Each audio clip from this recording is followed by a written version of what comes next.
Hello doctors. तो हमने न्यूप्लेसिया का सीरीज स्टार्ट किया था जिसमें हमारा आज का टॉपिक है hallmarks of cancer.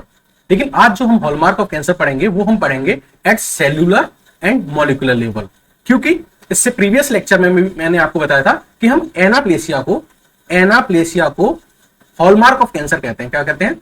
Hallmark of cancer कहते हैं।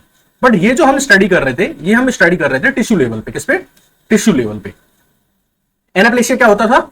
Loss of differentiation.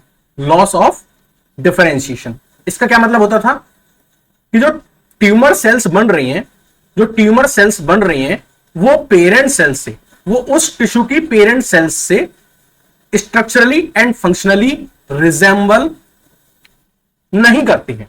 यानी जो ट्यूमर सेल्स का फॉर्मेशन हो रहा है वो structurally and functionally parent cell से रिजेंबल नहीं करती हैं। इसको एक एग्जांपल से समझिए कि ये मान लीजिए आपका कोई टिश्यू था और इस टिश्यू में ये क्या थी? उस टिश्यू की ये नॉर्मल सेल्स थी। क्या थी? नॉर्मल सेल्स थी। अब मान लीजिए कि इस किसी पर्टिकुलर सेल में क्या हुआ? म्यूटेशन हुआ, जिसकी वजह से ये सेल जो थी वो ट्यूमर सेल्स में कन्वर्ट हो गई और इसने अनकंट्रोल्ड सेल डिवीजन करना स्टार्ट किया।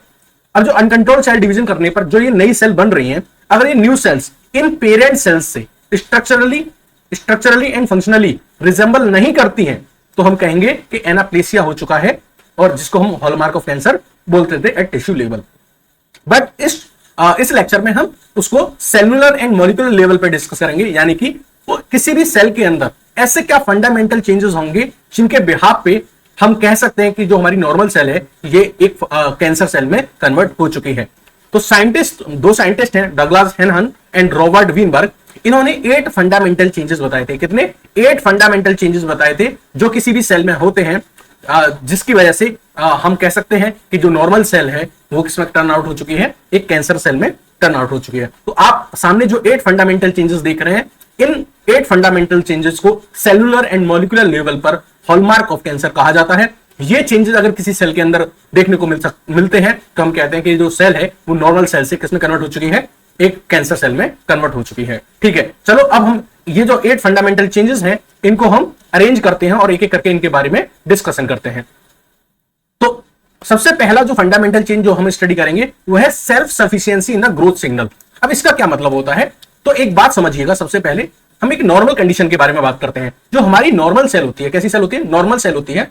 अगर इसको क्या करना है? सेल डिवीजन करना है। क्या करना है? सेल डिवीजन करना है। तो इसको कहीं से बाहर से सिग्नल प्रोवाइड होना चाहिए, या अंदर से एक्सटर्नल एनवायरनमेंट से या इंटरनल एनवायरनमेंट से सिग्नल चाहिए होता है। सिग्नल मिलने पर जो सेल होती है वो सेल डिवीजन करना स्टार्ट करती है। लेकिन जो हमारी ट्यूमर सेल्स होती हैं वो इन सिग्नल का इंडिपेंडेंट होती हैं। उनको किसी सिग्नल की रिक्वायरमेंट नहीं होती डिवाइड करने के लिए। वो सेल्फ सफिशिएंट होती हैं। वो बिना किसी सिग्नल के भी क्या करती हैं? सेल डिवीजन स्टार्ट रखती हैं और अनकंट्रोल्ड सेल डिवीजन स्टार्ट कर देती हैं, जिसकी वजह से हमको प्रोलिफरेशन इन द सेल, बहुत ज्यादा प्रोलिफरेशन, अनकंट्रोल्ड सेल डिवीजन देखने को मिलता है।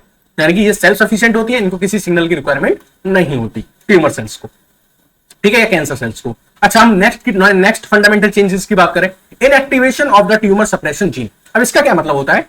अब आप समझिए कि अगर आपकी कोई सेल नॉर्मल सेल है, अगर ये आपकी सेल नॉर्मल सेल है, ये नॉर्मल सेल है, तो इसके पास एक ऐसा जीन होता है जो इस सेल को अनकंट्रोल्ड सेल डिवीजन करने से रोकता है। यानी इस सेल को ट्यूमर सेल में कन्वर्ट होने से रोकता है। उस जीन को हम बोलते हैं ट्यूमर सप्रेशन जीन। क्या बोलते हैं? Tumour suppression gene. अब ये नॉर्मल सेल से जब एक कैंसर सेल में या फिर ट्यूमर सेल में कन्वर्ट हो जाती है, तो इस ट्यूमर सप्रेशन जीन का क्या हो जाता है? इनएक्टिवेशन हो जाता है। तो पहले जो ट्यूमर सप्रेसर जीन था वो इस नॉर्मल सेल को अनकंट्रोल सेल डिवीजन करने से रोक रहा था और इसको ट्यूमर बनाने से रोक रहा था, इसलिए इसको ट्यूमर सप्रेशन जीन कहा गया था। लेकिन अगर कोई नॉर्मल सेल ऑन्कोजेनिक सेल में कन्वर्ट हो जाती है, कैंसर सेल में कन्वर्ट हो जाती है या ट्यूमर सेल में कन्वर्ट हो जाती है, तो इस जीन को इनएक्टिवेट कर दिया जाता है और फिर ये जीन जो है इस सेल को ट्यूमर सेल में कन्वर्ट होने से या ट्यूमर बनाने से नहीं रोक पाता है। तो आपने ये देखा कि पहले फैक्टर की वजह से अनकंट्रोल्ड सेल डिवीजन देखने को मिल रहा है, बिना किसी सिग्नल के सेल डिवाइड कर रही है। दूसरे केस में आपने देखा कि जो जीन बचा सकता था इस ट्यूमर को होने से, जिसको हम ट्यूमर सप्रेशन जीन कहते थे, उस जीन को इनएक्टिवेट कर दिया गया है। तीसरा आपको चेंजेस देखने को मिलेगा, resistance to the cell death. यानी जो सेल बन रही हैं, ये जो ट्यूमर सेल्स बन रही हैं, ये डेथ को रेजिस्टेंस शो करती हैं, यानी मरना नहीं चाहती। अभी डेथ से रेजिस्टेंस कैसे शो करती हैं? तो हमारे नॉर्मल फिजियोलॉजी में एक फिनोमेना होता है जिसको हम बोलते हैं एपोप्टोसिस। क्या बोलते हैं? एपोप्टोसिस। एपोप्टोसिस में क्या होता है कि मान लीजिए ये कोई सेल है और इस सेल का अगर फंक्शन ओवर हो जाता है, क्या हो जाता है? इस सेल का फंक्शन कंप्लीट हो जाता है, या फिर इस सेल के न्यूक्लियस में न्यूक्लियर डैमेज देखने को मिलता है। अगर इस सेल का जेनेटिक मटेरियल डैमेज देखने को मिलता है तो ये सेल क्या कर लेती है, अपने आप को एंड कर लेती है। इसको हम बोलते हैं प्रोग्राम्ड सेल डेथ। क्या बोलते हैं? प्रोग्राम्ड सेल डेथ या फिर एपोप्टोसिस। क्या बोलते हैं? एपोप्टोसिस। तो ये एपोप्टोसिस के थ्रू क्या होता है कि जिस सेल का फंक्शन खत्म हो जाता है या जिस सेल का न्यूक्लियस डैमेज हो जाता है, जेनेटिक मटेरियल डैमेज हो जाता है, उसको खत्म कर दिया जाता है। लेकिन अगर कोई सेल नॉर्मल सेल से ट्यूमर सेल में कन्वर्ट हो चुकी है, कैंसर सेल में कन्वर्ट होती है, तो उसके अंदर ये एपोप्टोसिस का फिनोमिना नहीं होता। यानी चाहे उसका न्यूक्लियस डैमेज हो जाए, चाहे उसका फंक्शन ओवर हो जाए, तब भी वो सेल नहीं मरती है। तो आप सोचो कि अब हो क्या रहा है?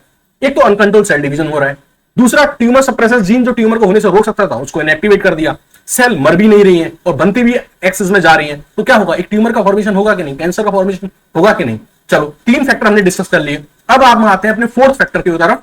फोर्थ फैक्टर है लिमिटलेस रेप्लिकेटिव पोटेंशियल। यानी कि जो ट्यूमर सेल्स होती हैं उनके पास unlimited times of cell division करने की कैपेसिटी आ जाती है। यानी वो इमॉर्टल हो जाती है, अमर हो जाती हैं, जितना चाहे सेल डिवीजन कर सकती हैं। अमर कैसे हो जाती है? ये एक सेल थी, इसने डिवाइड करके 2 सेल बनाई, फिर उन्होंने डिवाइड करके फिर से 2 सेल बनाई, फिर इन सेल्स ने फिर से डिवाइड करके 2 सेल्स बनाई। यानी अनकंट्रोल्ड अनलिमिटेड सेल डिवीजन हो रहा है। सेल मर ही नहीं रही है, वो डिवाइड करके आगे फिर से सेल बना रही है। अब ये लिमिटलेस रेप्लिकेटिव प्रॉपर्टी आती कहां से है?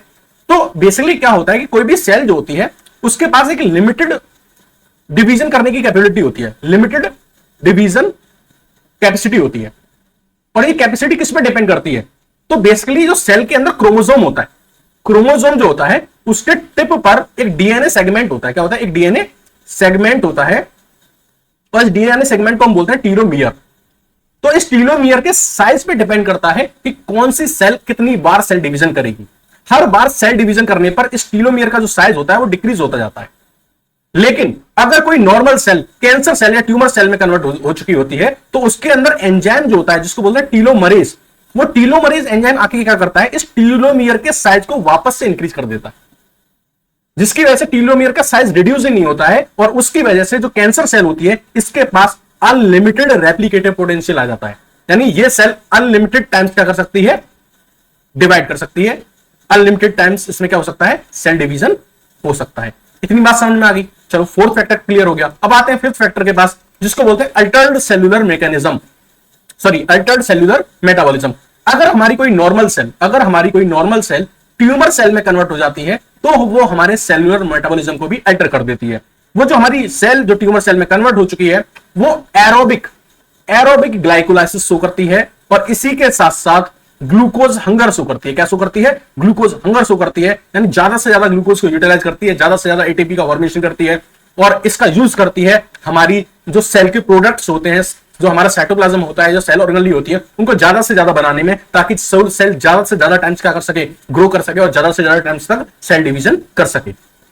Now discussing about the sixth factor, that is inducing angiogenesis. अब देखो, आपके पास इतनी सारी सेल्स का फॉर्मेशन हो चुका है क्योंकि आपने क्या देखा? आपने self sufficiency in growth signal देखा कि सेल बिना किसी सिग्नल के डिवाइड कर रही है। फिर आपने देखा कि ट्यूमर सप्रेसर जीन काम नहीं कर रहा है तो इसकी वजह से ट्यूमर का फॉर्मेशन हो रहा है। फिर आपने देखा डेथ हो नहीं रही है क्योंकि एपोप्टोसिस नहीं हो पा रही है और सेल के पास आपने अनलिमिटेड रेप्लिकेटिव पोटेंशियल भी देख लिया। तो उसकी वजह से क्या हुआ? एक लार्ज ट्यूमर का फॉर्मेशन हो गया।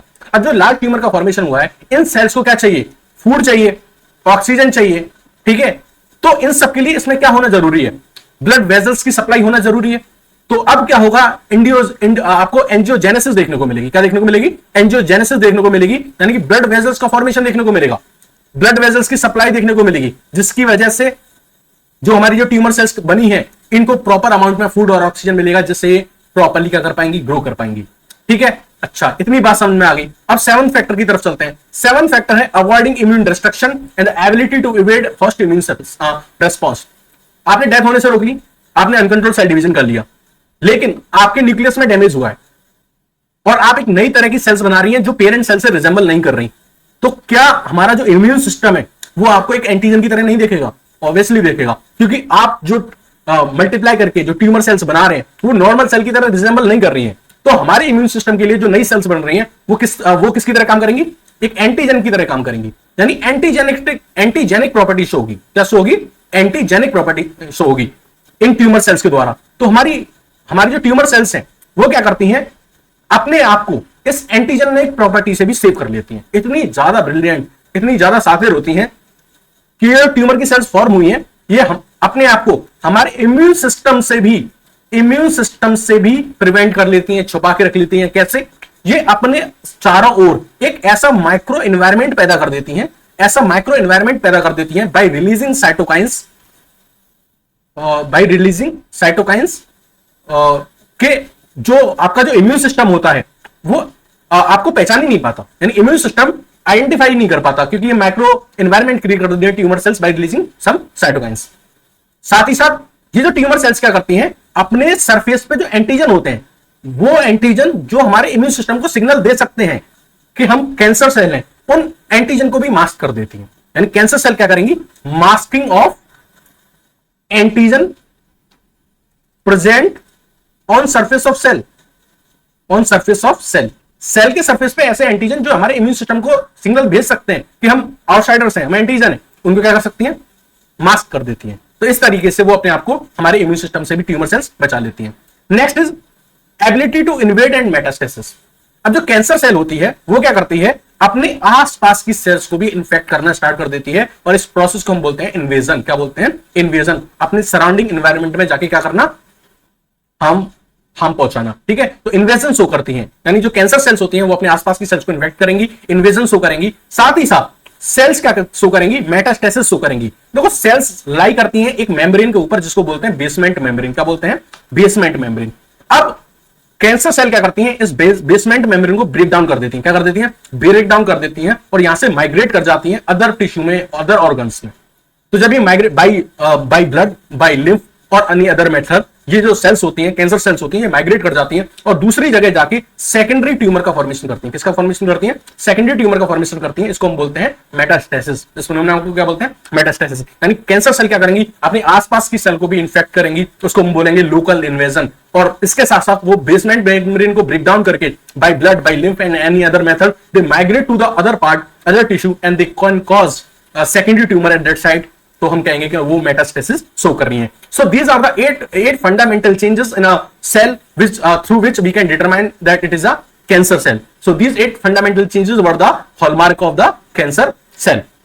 तो ये तो थे हमारे 8 फंडामेंटल हॉलमार्क्स। इसके अलावा दो ऐसे फैक्टर्स होते हैं जो हमारे इन 8 हॉलमार्क्स को और ज्यादा एसिलरेट करते हैं, और ज्यादा पुश करते हैं कि आप रैपिडली एक्ट करिए। तो वो जो दो एसिलरेटर हैं वो है जीनोमिक इंस्टेबिलिटी, क्योंकि अगर कोई सेल अनकंट्रोल्ड सेल डिवीजन करेगी तो बहुत ज्यादा चांसेस हैं कि उसमें प्रॉपर जो साइकिल चलती है सेल डिवीजन की, that is G1 phase, S phase, G2 phase, M phase, तो वो जो साइकिल है वो प्रॉपरली नहीं चल पाएगी, क्योंकि चेक पॉइंट्स काम नहीं कर रहे हैं, अनकंट्रोल्ड सेल डिवीजन हो रहा है। तो ज्यादा चांसेस रहेंगे कि और ज्यादा म्यूटेशंस हो, एडिशनल म्यूटेशंस के चांसेस रहेंगे, यानी कि जीनोमिक इंस्टेबिलिटी रहेगी, और वो और ज्यादा सपोर्ट करेगी कैंसर के फॉर्मेशन में। और दूसरी चीज है ट्यूमर प्रमोटिंग इन्फ्लेमेशन। तो ऐसे इन्फ्लेमेशन जो ट्यूमर को प्रमोट करते हैं, ये दो ऐसी चीजें हैं जो हमारे इन 8 फंडामेंटल चेंजेस को और पुश करेंगी कि और ज्यादा हैवी और ज्यादा रैपिड तरीके से कैंसर का फॉर्मेशन हो।